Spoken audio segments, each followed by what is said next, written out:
নমস্কার, হিলি নিউজ বাংলার পর্দায় আপনাদের সাথে আমি মৌমিতা। এই মুহূর্তে যে বিশেষ খবরে চোখ রাখবো। আপনজন সমাজসেবী সংগঠনের উদ্যোগে পালিত হয়ে গেল বিজয় সম্মেলনী।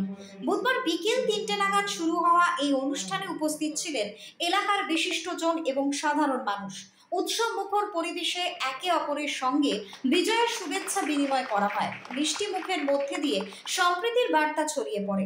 অনুষ্ঠানে সংগঠনের অন্যতম সদস্য স্বর্গীয় কল্যাণ কুণ্ডুর প্রতি শ্রদ্ধার্ঘ্য স্থাপন করা হয় এবং এই দিনের অনুষ্ঠানে উপস্থিত ছিলেন সংগঠনের কর্ণধার সাইফুল আলম রানা, বিশিষ্ট সমাজসেবী আশুতোষ সাহা, বিকাশ চক্রবর্তী, জয়ন্ত সাহা, নিরঞ্জনশীল কৃষ্ণ মাহাতো, গণেশ সাহা, সুনীল বিশ্বাস, অনিল বর্মন, চৈতন্য সরকার এবং সবুজ দাস প্রমুখ।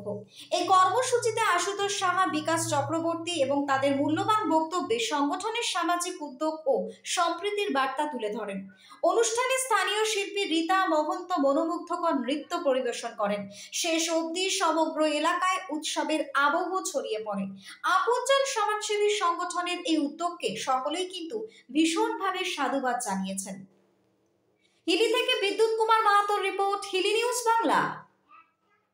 আজকে আপনজন সমাজসেবী সংগঠন প্রত্যেক বছরের মতো এবারও এবার ৬ষ্ঠতম বছর হচ্ছে পক্ষ থেকে বিজয়া সম্মেলনের ব্যবস্থা করা হয়েছে।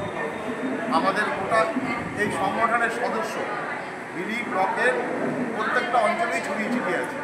প্রত্যেকটা অঞ্চল থেকে এরকম সমাজসেবী বিভিন্ন ধরনের মানুষ যারা সংগঠনের সদস্য, তাদেরকে নিয়ে আমরা একটা বিজয়া সম্মেলনী অনুষ্ঠানটা প্রত্যেক বছরের। কেমন সাড়া পেলেন আজকের এই অনুষ্ঠানে? আমরা উন্মুক্ত হয়ে গেছি যে বিভিন্ন অঞ্চল থেকে এরকম বয়স্ক মানুষ যারা সমাজের বিভিন্ন কাজের সঙ্গে দীর্ঘদিন ধরে যুক্ত আছে, তারা আমাদের সংগঠনের সদস্য হয়ে আজকের অনুষ্ঠানে যে তারা এসছেন, আমরা তাদের প্রতি কৃতজ্ঞ এবং ধন্যবাদ জানাই।